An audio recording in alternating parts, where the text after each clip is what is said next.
हैं। Hello guys, आज हम आ गए हैं Indian institute of foreign trade और यहाँ पे नेस कैफ़े पे अभी हॉट चॉकलेट पी है हमने। अभी सब लोग बैठे हैं, ये कुणाल रावत, दिव्यम, राम, शिवकांत भाई, हर्ष जी। तो अभी टॉपिक ऑफ डिस्कशन क्या रहेगा आप बताओ। हम चाहते हैं कि हम बात करें कि हमने जो फॉरेन ट्रेड के बारे में जानना है हमें थोड़ा सा। विदेशी व्यापार के बारे में सीखेंगे आज। हर्ष जी कुछ इनपुट दो, विदेशी व्यापार क्या होता है इंडिया में? इन अमेरिकन अमेरिकन ऑडियंस सुनना चाहते हैं आप? ऑडियंस आपको कुणाल जी थोड़ा सा कैमरा इधर कर दीजिए सर की नहीं, तरफ। नहीं कर दो हल्का सा, बस बस। So, as we all know that India is emerging as an industrialized country since we have policies like Make in India, and there are currently some issues which we are facing, like tariff war because of Trump government in the United States.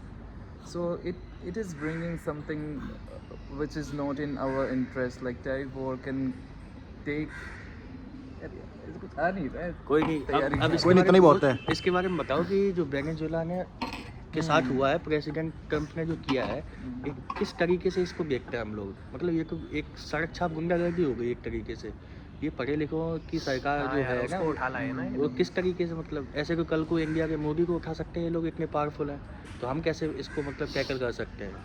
Institutional level पे protest कर सकते हैं क्या इसके लिए? सबसे पहले तो जो इंटरनेशनल अरेना है वो हमेशा की तरह अनार्की में रहा है। वहाँ पे इंटरनेशनल लॉ जो हैं वो इतने इफ़ेक्टिव नहीं है, क्योंकि वहाँ पे कोई इंटरनेशनल गवर्नमेंट नहीं है जो उन सबको अप्लाई करती हो या उनको इन्फोर्स करती हो। इस वजह से जो वहाँ का रूल जो हो गया है कि वही हो गया कि जिसकी लाठी उसकी भैंस, वो वाली बात हो जाती है। तो यूएस जो सबसे पावरफुल कंट्री है वो अपने इंटरेस्ट में रूल बनाती है, लेकिन at the same time they are the only people who are not following the same law.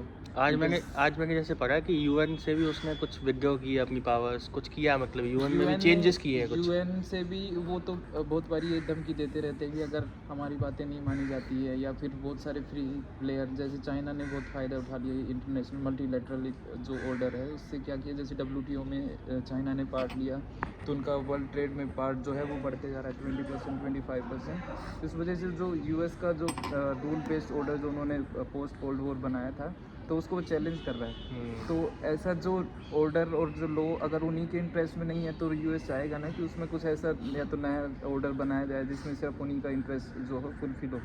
तो इस वजह से यूएस ने WHO से पहले एग्जिट कर लिया, फिर यूनेस्को से भी। अब वो धमकी देते हैं कि अगर ऐसे ही चलते रहा तो हम यूएन से भी अपने आप को बाहर ले लेंगे। और यूएन का अपने आप में होना, भले ही वो उसके पास खुद की फोर्स नहीं है, पर वो एक नॉर्म्स वैल्यूज इस्टेब्लिश करती हैं कि पीसफुल वर्ल्ड रहना चाहिए, सबकी ह्यूमन राइट्स प्रोटेक्ट होने चाहिए। तो एक मॉरल ऑब्लिगेशन बनता है हर एक कंट्री पे कि अमेरिका फॉलो किए जाएंगे। अमेरिका का ये बिहेवियर मुझे लगा है कि अब उसको डिक्लाइन करेगा कहीं ना कहीं। अब उसका मतलब पतन का वो जो वो होता है ना, पाप का घड़ा भर चुका है।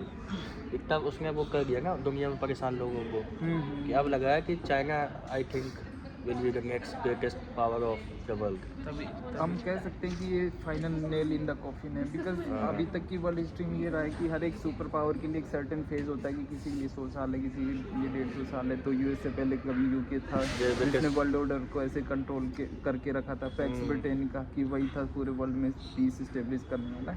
तो कई रिपोर्ट्स भी आई हैं, जैसे रैंड कमीशन की रिपोर्ट है, और मियर साइमर जो एक बड़े रियलिस्ट स्कॉलर माने जाते हैं, तो वो भी कहते हैं कि यूएस का जो टाइम है 2000 तक ही था उनकी ऐसी सुपर पावर। इसके बाद उनका डिक्लाइन ही होते आ रहा है। और ये आप मान सकते हैं अगर वो यूएस मनमानी करते रहता है तो सारी जो बाकी कंट्रीज़ हैं, एक हो जाएंगी। ग्लोबल साउथ है, वो भी नहीं चाहेंगे, क्योंकि उनके भी इंटरेस्ट जो है इसमें यूएस से अलग हो जाते हैं। तो अगर यूएस चाहता है कि वो जैसी उनकी पॉलिसीज है मेक अमेरिका ग्रेट अगेन, तो वो बहुत ज़्यादा सेल्फ सेंट्रिक है, उससे बाकी कंट्रीज़ को भी नुकसान हो रहा है। मुझे लगता है कि जैसे ये बिजनेसमैन लोग या फिर जो बड़े बड़े पॉलिटिशियंस जो बन रहे हैं ना, मतलब दूसरे डोमेन से आके, ये कहीं ना कहीं अपने जो बाइसेस हैं वो साथ लेके आ रहे हैं।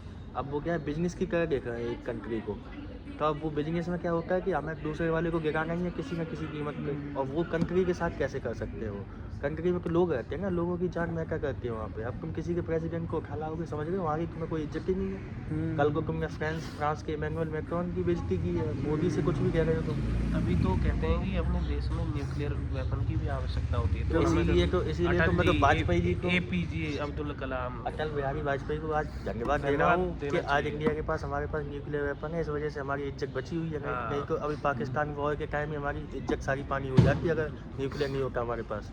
कुछ भी कर सकता है भाई। नॉर्थ कोरिया के शासक के खिलाफ कोई बेइज्जती करता है आज तक उसकी किसी ने बेइज्जती की है? किम देखो, जोंग देश की की रक्षा सब करते हैं, पर वो उस अटैक नहीं तरीके कर से, सकते हाँ हैं। मतलब एक पब्लिक threat- उसमें नहीं किया threat मेरे है, ख्याल उसके से। पास है प्रोमिनेंट थ्रेट है और हाँ। उसका यूज़, लेकिन हम ये मानते हैं कि यूएस की जो आइडियोलॉजी वो कैपिटलिस्ट माइंडसेट रहा है, हाँ। हमेशा उसी का कार्य हो रहा है, उन्होंने वही आइडियोलॉजी प्रमोट की है, तो हमेशा वो अपने इंटरेस्ट में काम करते हैं। हाँ। नोम चॉम्स्की या और भी बड़े स्कॉलर ने कहा है कि जो यूएस जो है पहला टेररिस्ट स्टेट है, हाँ। उन्होंने टेररिज्म अपने इंटरेस्ट के लिए प्रमोट किया। जब उन्होंने लगा कि ये हमारे इंटरेस्ट में काम नहीं किया तो सरकारें गिरा दी, कहीं भी जाके बॉम्बिंग कर दी है, जो कि इंटरनेशनल रूल ऑर्डर के हिसाब से सही नहीं है। एप्स्टीन फाइल्स के बारे में बताओ। स्टीन फाइल्स के बारे में मुझे यार थोड़ा डिटेल से पढ़ना पड़ेगा, पर उसमें काफ़ी चर्चित लोगों के स्कैंडल्स नाम कुछ में उसमें चर्चित लोगों का नाम आया कि उन्होंने अपनी इकोनॉमिक जो पावर है उसका यूज़ करके जो सोसाइटी में जो कर्म कार्य जो गलत माने जाते हैं उन्होंने भी उसमें काफ़ी लिप्त पाए गए हैं। उसके बारे में थोड़ा और पढ़ते हैं फिर। अब मुझे राम शर्मा जी ये बताइए कि जो अभी जेएनयू में नारे लगे हैं, मोदी साथ कब खुदेगी, इस तरीके के नारों को कैसे देखते हैं आप एक इंस्टीट्यूशनल ऑर्गेनाइजेशन में जो कि इतना महत्व रखती है हमारे इंडिया में? NIRF रैंकिंग जिसकी 1 आती है, सोशल साइंसेज में टॉप इंस्टीट्यूट है, वहाँ पे ऐसी बातें हो गई, उसका क्या वो है? मुझे ऐसा लगता है जो हमारे विश्वविद्यालय हैं हमारे भारत में, आप JNU विश्वविद्यालय की चर्चा कर रहे हो, तो ये ऐसे जो शिक्षण संस्थान हैं यहाँ पे एक आइडियाज की बात होनी चाहिए, एक्सचेंज होने चाहिए और नए नए आइडियाज क्रिटिक होने चाहिए, लेकिन इस लेवल के क्रिटिक आप किसी भी देश के राष्ट्र प्रधानमंत्री, गृह मंत्री को डायरेक्टली थ्रेट कर रहे हो, एक तरीके से कब्र खुदेगी, तो वहाँ पे एक हमारी नई सोच विकसित होनी चाहिए थी।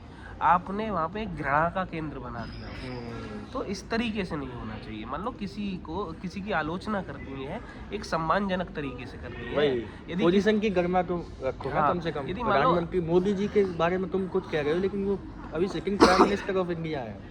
यदि उनका कोई विचार से तुम सहमत नहीं हो तो विचार का तुम विरोध कर सकते हो। विरोध करने के भी तरीके होते हैं। यूनिवर्सिटी आपको आंदोलन करने का भी अधिकार देती है, संविधान अधिकार देता है, आपको सड़क पे आने का अधिकार देता है, लेकिन आप उसमें साथ में ऐड भी कर देते हो कि मान लो कि आपको इनकी सरकार से समस्या है तो आप ब्राह्मणवाद को टारगेट कर रहे हो। जैसे अभी कुलदीप सेंगर वाला जो केस आया था, उसमें इन्होंने प्रोटेस्ट किया, हिंदुत्व से आज़ादी मांग रहे थे। उसमें नारे ये लगा कि ब्राह्मणवाद से आज़ादी। तो कुलदीप सेंगर का ब्राह्मणवाद से क्या रिलेशन? वो तो एक रेपिस्ट है। नहीं, इनका देखो, हाँ रेपिस्ट है। क्या ब्राह्मण की किसी भी किताब में या किसी भी संस्कृति में ऐसा कहा गया है कि रेप करना सही है? नहीं कहा गया ना? नहीं, मेरी बात को समझो। देखो, रेपिस्ट है या नहीं है ये तो मैं नहीं कहूँगा, क्योंकि ये कोर्ट तय करेगा। लेकिन इसमें सबसे बड़ा कारण ये है कि ये लोग वही हैं जो समाज को बांटने का प्रयास करते हैं, एक डिफरेंस क्रिएट करते हैं। डिफरेंस क्रिएट करते हैं, अनार्की जो अनार्की होती है। और मैं कहता हूँ कि हमारे समाज को ना तो किसी जाति के आधार पे, ना संप्रदाय के आधार पे, और ना किसी और भेदभाव के तरीके से ध्रुवीकरण नहीं होना चाहिए। और हमारे देश की राजनीति है वो 2 खेमों में बट रही है इस समय। तो ना ही राजनीति, पॉलिटिक्स गंदी होती जा रही है। ध्रुवीकरण नहीं होना चाहिए, ना 2 खेमों में बटना चाहिए हमारे। पॉलिटिक्स एक हेल्दी पॉलिटिक्स होनी चाहिए, डिबेट होनी चाहिए, लेकिन इस तरीके के सब जो यूज हो रहे हैं ये गलत है। ये गलत है। JNU में हमेशा से ऐसा होता। उमर खालिद, शर्जील इमाम है, उनकी जैसे बेल रिजेक्ट कर दी, उस पर भी प्रोटेस्ट कर रहे हैं लोग। अरे यार, उनके देखो, उनका जो पास्ट रहा है, उन्होंने कैसे कैसे नारे लगाए हैं, भारत तेरे टुकड़े होंगे इंशाल्लाह इंशाल्लाह। एक जो विद्यार्थी है, PhD कर रहा है, PhD कंप्लीटेड है, उसकी ऐसी सोच होनी चाहिए? नहीं होनी चाहिए। चलिए, अब आज हमने करंट इशूज़ पे बात की, अब हम किसी दिन अगले नेक्स्ट टाइम मिलेंगे और बहुत सारे गेस्ट हमारे साथ होंगे, जैसे आज ये लोग हैं। तो बहुत बहुत धन्यवाद सभी का। नेक्स्ट वीडियो में आपसे मिलते हैं, तब तक के लिए थैंक यू ऑल।